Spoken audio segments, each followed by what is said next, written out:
Prácticamente este capítulo, que ahora se los voy, no sé si esperamos.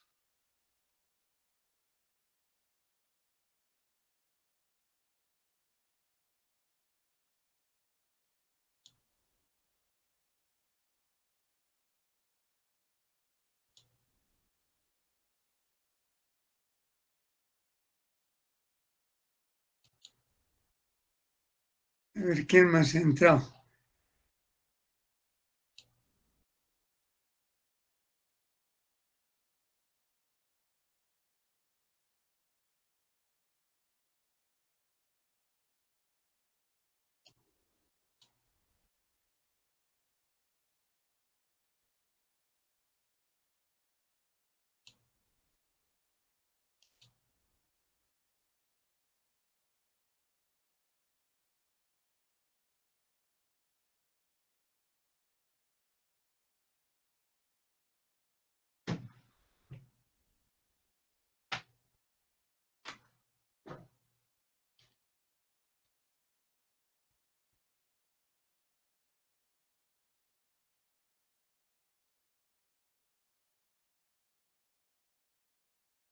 Bueno, saben, este capítulo que vamos a llevar, yo se los resumo a tal punto que no hay necesidad de que lean todo. ¿Por qué? Porque voy a compartir ya. Yo creo que nadie más entra.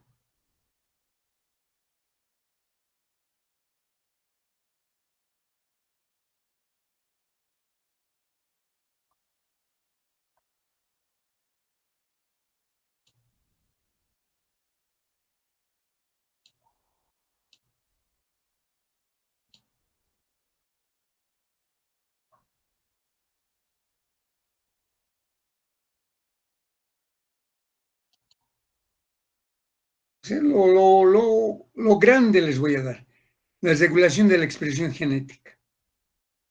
Tal vez es la parte más oscura todavía, ¿no?, de todo lo que es la regulación misma del gen. Por eso que muchos de los ejemplos no se basan en ejemplos de células humanas, sino más en bacterias, bacteriófagos, en algunos virus que han comenzado, digamos, a ver la regulación. Por eso dice, la expresión regular de genes se requiere para el desarrollo, la diferenciación y la adaptación. No sabemos en este momento cuando el espermatozoide ingresa al interior del óvulo, ¿no es verdad? Mórula, blástula, gástrula. ¿Qué cosas se tienen que expresar en esos genes, en esa mezcla ya del papá y de la mamá? Esa es la parte del desafío todavía dentro de todo lo que está ocurriendo, o se requiere para el desarrollo y la diferenciación y la adaptación.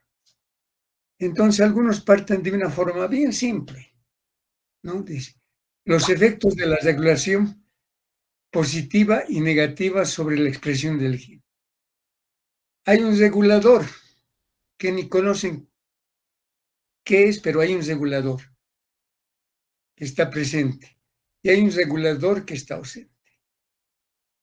Ahora, cuando el regulador está presente, la regulación es negativa, puede ser negativa, o la regulación puede ser positiva. O cuando el regulador está ausente, la regulación puede estar aumentada o la regulación disminuida. No dice mucho, pero sí algunos han querido expresar en los sistemas biológicos, ¿no? Los sistemas biológicos muestran 3 tipos de respuesta temporales a una señalización reguladora. Tiene que haber una señalización, porque otros genes no pueden estar así todo un tiempo calladitos, otros expresándose, ¿se acuerdan lo que les decía? Otros callados, otros expresándose, otros se expresan de una manera constitutiva, siempre están expresándose. Otros solamente esperan un inductor, una señal externa. para que puedan comenzar a expresarse los genes. Entonces, aquí ha habido dos señores, Jacob y Monod, que han hecho un esquemita bastante interesante hace bastante tiempo atrás. Me refiero a Jacob y Monod, dos franceses, que les ha valido el Premio Nobel de Medicina y Fisiología, por decir, las regulaciones están hechas así por trozos a nivel del DNA. Y a todo este trocito del DNA le vamos a llamar operón. Y entonces ellos han comenzado a estudiar solamente con cultivo, miren, con cultivo de bacterias de Escherichia coli. El operón lac, quiere decir operón lactosa. Y ellos han concluido, primero decían, hay tres tipos de regulación. Miren, esta es la expresión del gen. Los genes pueden estar así, basales, a través del tiempo. Pero cuando hay una señalización aquí, por ejemplo, empieza la señalización, una señal, no sabemos de qué tipo, comienza a expresarse el gen. Y esa expresión genética va a durar mientras esté la señalización prendida. Así. Luego dejar de poner la señal, cae. Otra vez entra en esa latencia, si quiere. Otra vez aquí. Otra vez la señalización. Entonces puede ser más larga, digamos, la expresión genética. Luego dejan es que como esos timbres, ¿no? Los timbres, mientras el timbre está tocando, hay expresión genética, hay sonido. Dejan de apretar, cae. Ese es un tipo de señalización, de tipo A. El otro, miren, es más diferente al anterior, ¿no? Está aquí 0, aquí por ejemplo pueden ustedes poner la señal, sube y baja, aunque después sigue la señal. Se recupera otra vez en el tiempo, otra vez pueden apretar aquí la señal, otra vez se expresan los genes, caen rápido. Ese es otro tipo de expresión. Y finalmente, miren este otro. Cuando aquí está basal, ustedes apenas ponen la señal, se expresa y aunque ya no haya señal, sigue persistiendo la señal del gen. Entonces, esa más o menos es de manera general, decían, la regulación de la expresión genética. Pero con esto no dice mucho, ¿no es verdad? Lo que ellos querían ver era qué cosas hay. Por eso, los organismos unicelulares y multicelulares sencillos sirven como modelos valiosos, dice, para el estudio de la expresión del gen en células del madre. Algunas características de la expresión del gen procariótico son singulares, particulares. El análisis del metabolismo de la lactosa en Escherichia coli llevó a la hipótesis del operón, lo que les comentaba, a Jacob y Monod. Estos dos señores, Jacob y Monod, ¿no? Lo que decían era, en las bacterias hay pequeños trozos de DNA, es un trozo de DNA, donde hay, lo vamos a llamar genes. Aquí está un gen, otro gen adyacentes, ¿no? A esta la llamamos Z, Y y A, genes que se expresan.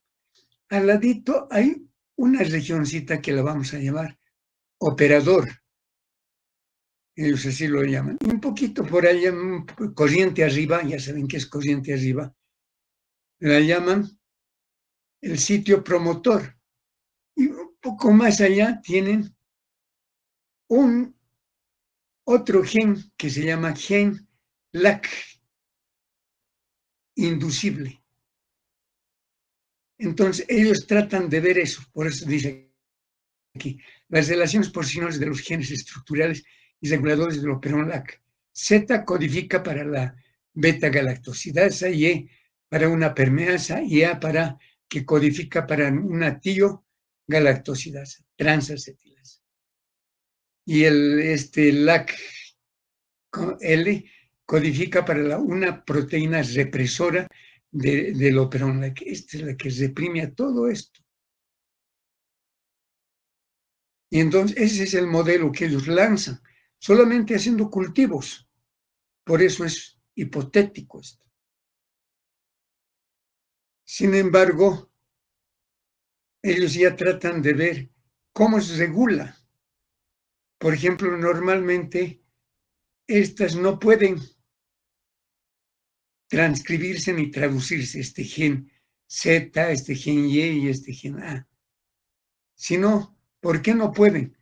Porque este gen LAC, que dice inhibidor, produce una proteína, está produciendo, que son subunidades represoras, que cuando se unen, miren lo que hacen, se unen a este operador. Y cuando se unen al operador, impide que la RNA polimerasa se una al gen promotor. Y si no puede unirse, porque esto está bloqueado, está alterado, entonces no hay genes estructurales que se vayan a transcribir. En una segunda opción, ellos ponen un inductor y ponen glucosa. Entonces, este sigue produciendo ese gen inhibidor, aquí está el gen inhibidor. Y le ponen el inductor más, una sustancia, en este caso es la lactosa. ¿Qué ocurre? Se une el inhibidor y aquí igual impiden.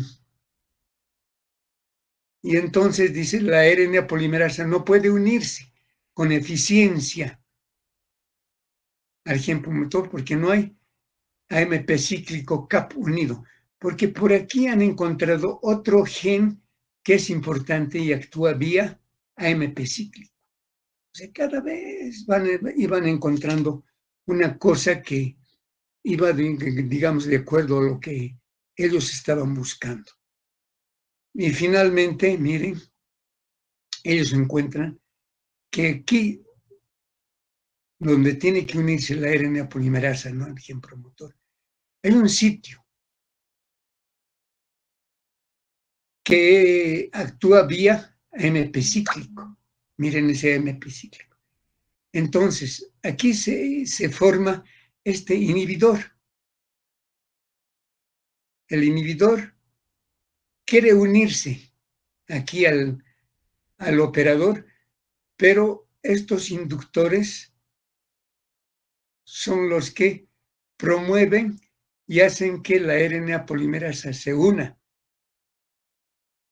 ¿Está clarito? Entonces, hacen que ya no se una esto para inhibir, entonces la RNA polimerasa se una y comience la transcripción. Transcripción y traducción de ese gen de la beta-permeasa, la proteína beta-galactosidasa y la proteína transacinasa. Ese es el esquema que ellos lanzan. Y después van viendo que a través de los años los investigadores ven que esta hipótesis que ellos han lanzado, solamente haciendo cultivos y teniendo eso, era cierto. Entonces, si este pedacito para el operador de la lactosa es cierto, entonces el Escherichia coli debe tener otros operones, operón LAC, operón triptófano, operón así.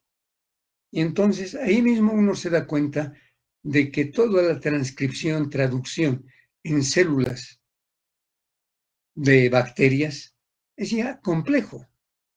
Entonces, mucho más, pues cuando uno va a ver, esto es lo que les decía que han hecho Yakov y Monod, ¿no? Las características especiales participan en la regulación de la transcripción del gen de células eucarióticas. La plantilla de la cromatina contribuye de manera importante al control de la transcripción del gen eucariótico. No se olviden que la cromatina no es simple, está envolviendo al DNA. Los mecanismos epigenéticos contribuyen de manera importante al control de la transcripción. Epigenéticos que no están ya relacionados con el mismo gen. Por ejemplo, la histona o las histonas están por fuera, pero sin embargo, esas histonas pueden regular toda la parte de la regulación genética. Por eso de ahí nace el código histona. Y así comienzan a estudiar otros mecanismos, ¿no es verdad? En otras bacterias, para que ustedes vean. Hacen de la hemoglobina, nada está claro hasta ahora. Y lo que sí han encontrado de que a nivel del DNA hay algunos potenciadores que potencian, digamos, al gen promotor para hacerlo más grande la transcripción. Y por eso estos potenciadores funcionan, están localizados a grandes distancias del promotor y funcionan como torrentes arriba, corriente arriba o corriente abajo del promotor, y funcionan cuando están orientados en cualquier dirección. Pueden funcionar como promotores homólogos o heterólogos. Trabajan al unirse con una o más proteínas. Trabajan para facilitar la unión del complejo de la transcripción basal al promotor. Trabajan al ejecutar complejos reguladores de la cromatina. De ahí la importancia, y es difícil de querer nosotros decir, así se hace. Por eso dice, la expresión específica del tejido puede depender de la acción de los potenciadores o represores o la combinación de ambos reguladores trans, cis. Por eso que en algún momento yo les decía, el DNA no está solito, está formando un conjunto de proteínas que tiene, que están adosadas a ciertos lugares del DNA. Y cada una de estas proteínas se regula entre ellas. Hay un montón de nombres que, si vamos a aprender eso, nos vamos a volver loquitos.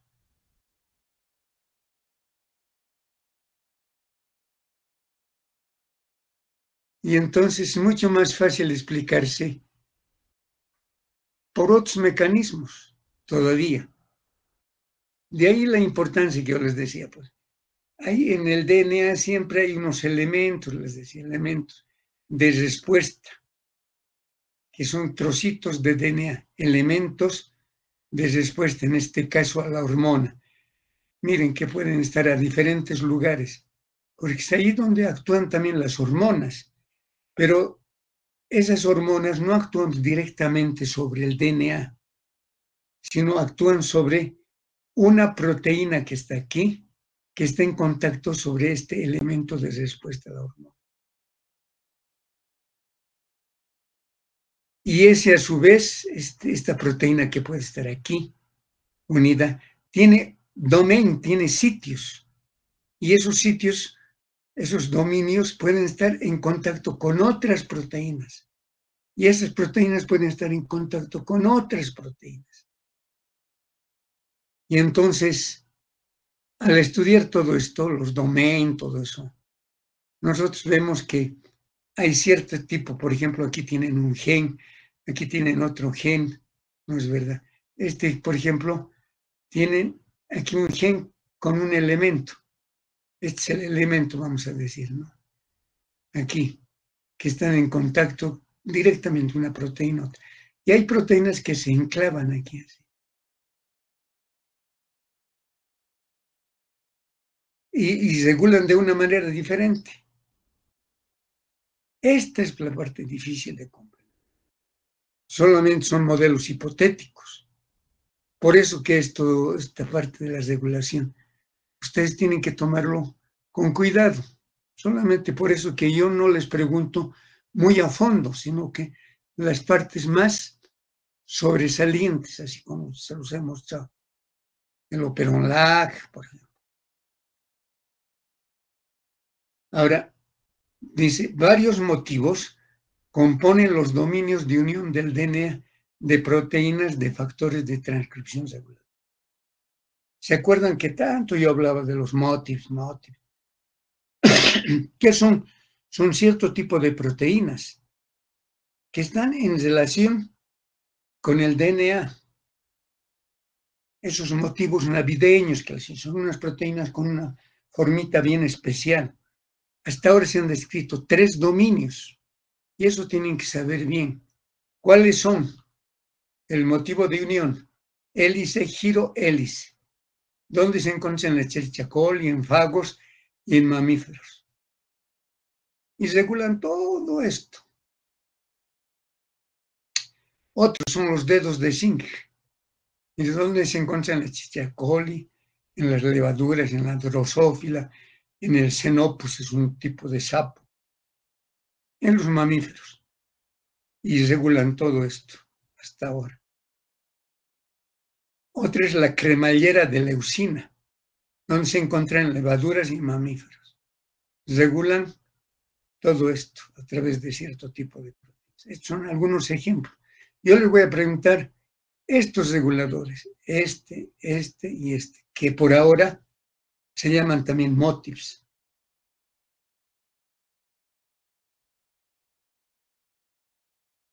Motivos, ¿no?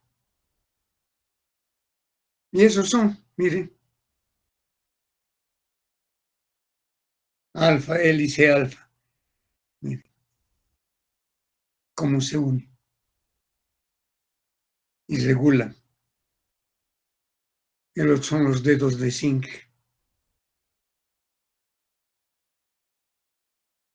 Los otros es de la cremallera, miren, es cremallera de leucina.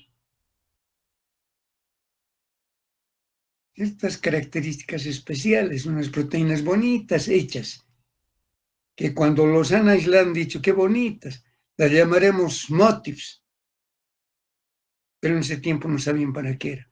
Ahora estamos ya viendo que regulan de una manera casi directa al DNA para que se exprese o se reprima.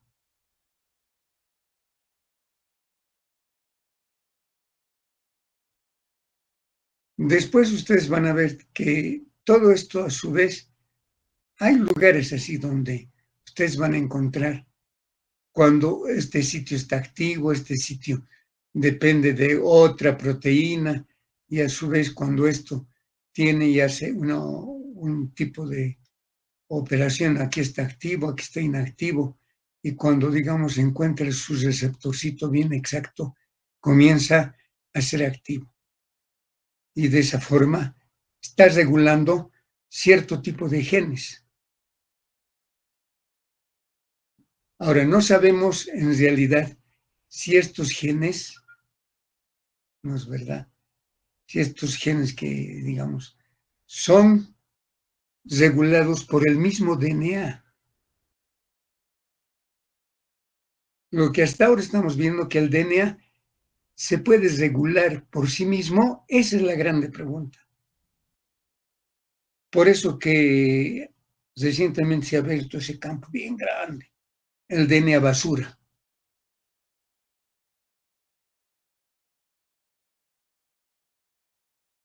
Y para que vean, por ejemplo, cuando estas proteínas, ¿no? Depende del tipo de proteína que está unida al DNA. Por ejemplo, dice, estas partes que ustedes tienen aquí se llaman dominios, los domen. Este tiene, por ejemplo, 1, 2, 3 dominios de activación, un cuarto dominio. Y este dominio es de unión al ligando, dice.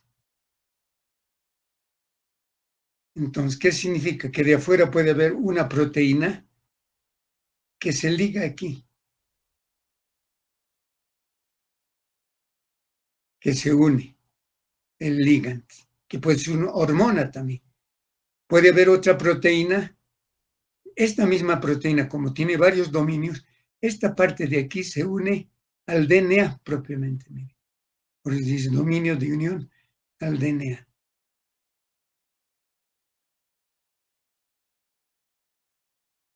Y entonces ustedes ven, esta parte se va a unir a un ligando que puede ser una proteína, que puede ser una hormona. Y estos dominios se unen a otro tipo de proteínas. Todo esto es en un conjunto. Y por eso les mostraba que varias proteínas se unen así en torno. Y esta en última instancia se une al DNA. Y para que actúe todo en conjunto se quiere que todos los dominios estén regulando la expresión genética. Por eso es difícil explicar, ¿no? El Harper lo único que hace es, si quieren, hablar de manera muy general y haciendo énfasis a cierto tipo de fagos, de genes reporteros, pero todavía no está muy claro la regulación genética. Por ello les decía, son puntos claves nada más que dentro de este capítulo yo les pregunto, porque si vamos a por ahí quererles preguntar todo, voy a caer pues en algo que esto había sido cierto y mañana no es cierto. Por ejemplo, la expresión del gen está regulada en la transcripción y de muchas otras maneras en el ámbito del RNA en las células eucarióticas. Entonces, la regulación, ¿dónde está? En el mismo DNA, en el RNA y en las mismas proteínas que se forman, que pueden regular. Por ejemplo, puede haber amplificación del gen, un reordenamiento del gen, procesamiento del RNA, en el empalme alternativo, que ustedes saben que es empalme alternativo ahora, en el transporte del RNA mensajero desde el núcleo hasta el citoplasma. ¿Se acuerdan lo que les he puesto ese esquemita? Cómo se va transportando a través de las exportinas hacia afuera, y también hay un mecanismo regulatorio, y la regulación de la estabilidad del RNA y la compartimentalización, pues es importante, porque nuestras células eucarióticas no es como las bacterias. Tenemos que ver desde un todo, es decir, tenemos que ver el retículo endoplásmico rugoso, el liso, el Golgi, todo eso. Y lo último que hemos visto, el silenciamiento o la activación del Mirna a través de estos, de los NC-RNAs, que todavía un poquito hemos visto su mecanismo de acción.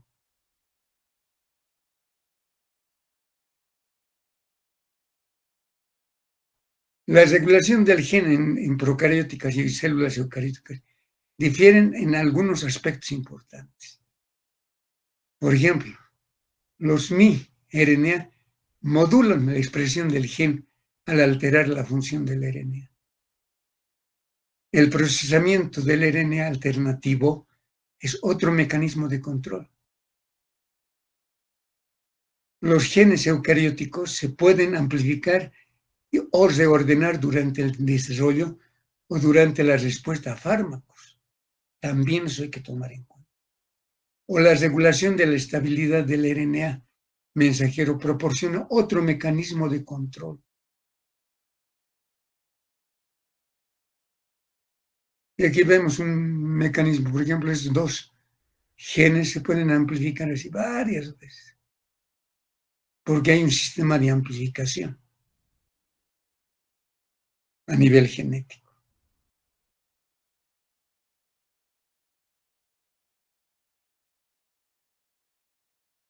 Y luego ustedes ven aquí, por ejemplo, cuando se está biosintetizando la proteína, si aquí va a empezar AUG, el codón iniciado. Aquí un lugar que es un marco que no tiene ninguna lectura, pero sin embargo existe. Y antesito de empezar, hace si usted es un apareamiento, el mismo RNA, es así, para decir, aquí vamos a empezar. Y este es otro mecanismo regulatorio, porque después viene la codificación, luego termina y hay otro pedacito así, que regula. Los UTRs. Están bien estudiados, en parte están estudiados a nivel del RNA. Eso es lo que quería mostrarles en pocas palabras sobre la regulación genética. Que ustedes van a leer con sabor a poco o se van a confundir, pero yo no quería confundirles porque el propósito no es ese, confundirles.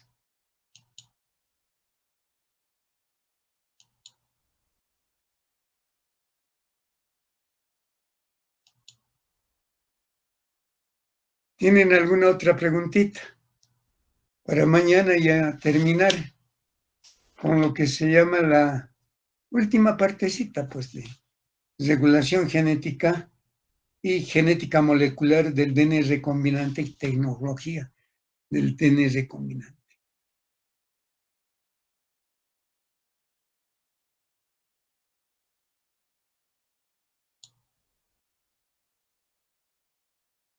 Doctor, una consulta. Buen día. Dijo usted, mencionó que algunos genes se necesitan ser activados. Y en el cáncer, ¿cómo sería esto? Porque hay algunos genes dormidos o no activados, se podría decir. Entonces, Sí. ¿qué hace que estos se expresen? ¿Qué hace? Esa es la parte más difícil. Si bien nosotros tenemos oncogenes, nosotros tenemos oncogenes. Y esos oncogenes dan origen a las oncoproteínas. Ahora, estos oncogenes normalmente no se expresan si nosotros no los molestamos.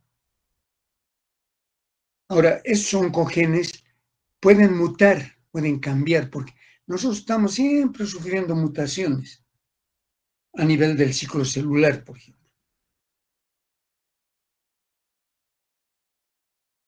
Ahora, en el mismo desdoblamiento del DNA, cuando se está desdoblando, nos pueden traer alteraciones.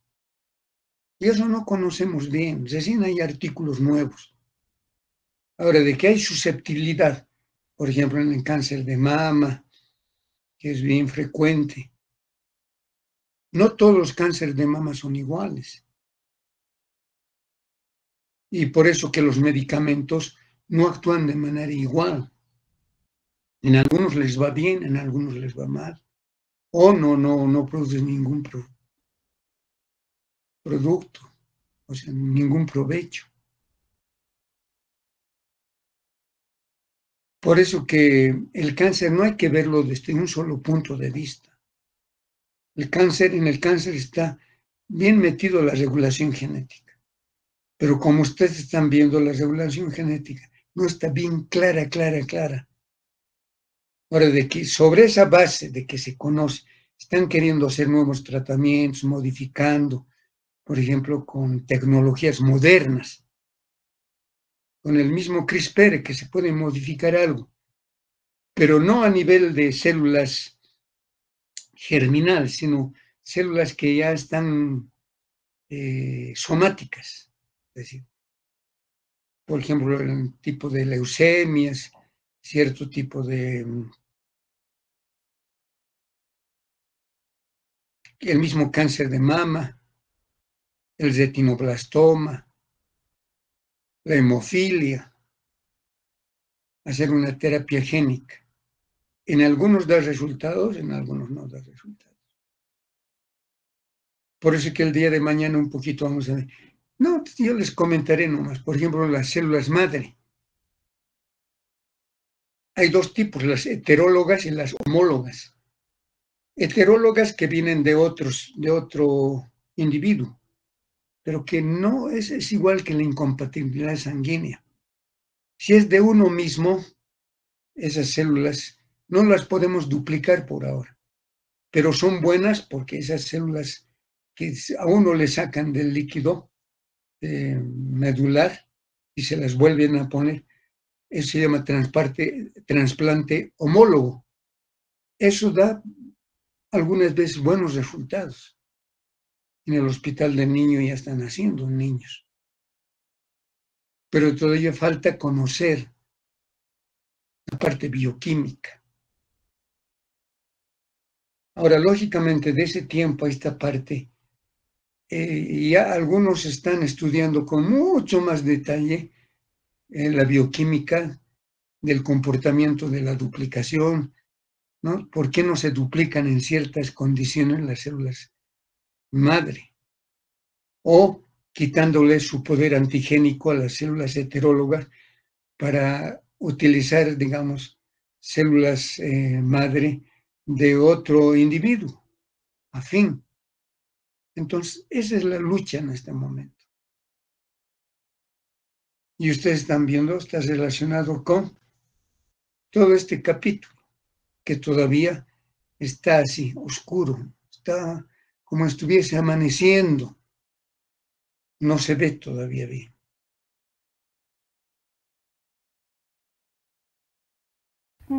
Ya, gracias, doctor. Una consulta más. Mencionó acerca de los fármacos. En el caso de las benzodiazepinas, estas alterarían la expresión genética porque una vez consumido esto, las personas se vuelven como dependientes al medicamento o algo así. No, eso ya es la dependencia orgánica, es igual que la cocaína, pues. Vos vas consumiendo poco a poco, te sientes bien, etcétera, etcétera, y te vuelves dependiente. Ahora, esa dependencia, bioquímicamente hablando, ¿de qué dependerá? Eso sí, yo no sé. ¿Qué fármacos modularían la expresión genética? Más o menos. No, pues es que es difícil en este momento decir, probaremos este fármaco. Ahora, hay algunos fármacos que pueden actuar a nivel del código, que se llama el código, que llaman código histona.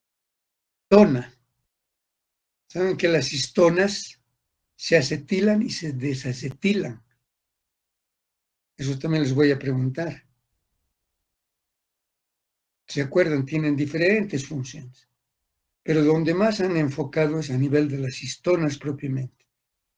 Por eso hay unas histonas correctoras, unas histonas escritoras, así le están poniendo, y otras de lectura. Entonces, eso así apenas les menciona el Harper. Eso debe estar en una... Me parece que esto les he dado el año pasado, no he podido. Les he hecho una presentación de este año y me he ido con un poquito. Años atrás me he ido. Que no cambia mucho. Mañana les voy a volver a repasar todito esto, más la parte de... La última parte, ¿no? En todo esto, en todo este trajín, los individuos, o sea, los científicos, han comenzado a elaborar herramientas. Porque no se han quedado así, pues. Tienen que tener herramientas moleculares. Y una de esas herramientas moleculares son los plásmidos o las endonucleasas que vamos a ver mañana, que cortan al DNA en ciertos lugares específicos. Pero eso no basta. O técnicas para amplificar un pedacito de gen, por ejemplo, de 2 nucleótidos, lo podemos hacer de 4, de 6, de 8, de 10, de 12. Ese es el PCR. Pero ellos han ido viendo para ver si quieren herramientas. Pero alguien ha dicho, esto nos puede servir incluso para el diagnóstico molecular que ahora hemos visto del coronavirus, del hisopado por PCR. Pero ya es una aplicación eso.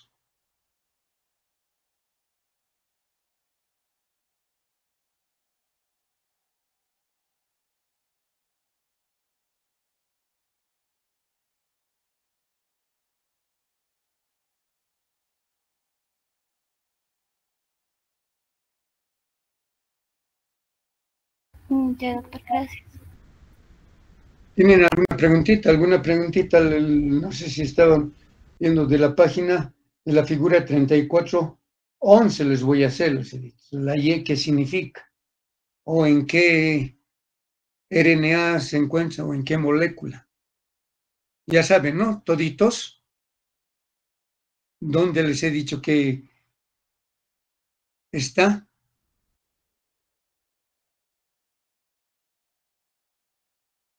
En el mensajero, en el RNA de transferencia, en el RNA ribosómico, en el micro, en el mirna, en el sirna.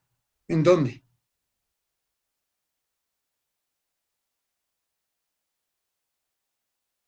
¿Cómo es Marcela?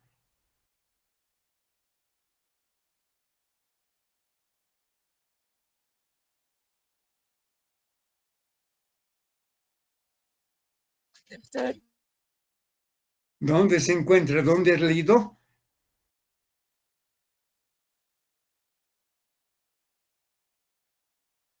Del capítulo 35. Sí, pero ¿a qué se refiere? ¿Al RNA de?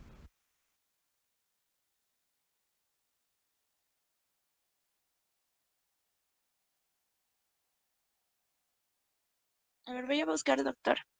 Ya. El RNA de transferencia, les he dicho al lado del anticodón está. Y que se llamaba wibutosina, por ejemplo. Si ustedes entran a internet y entran con este nombre, van a encontrar enfermedades. Yo no quiero meterme más. ¿Por qué un solo nucleótido diferente a los demás? Que está ahí bien localizado.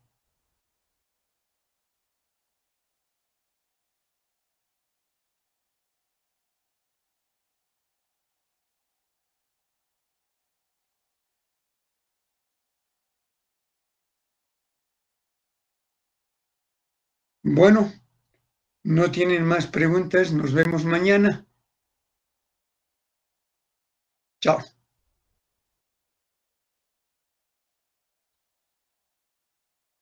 Hasta mañana.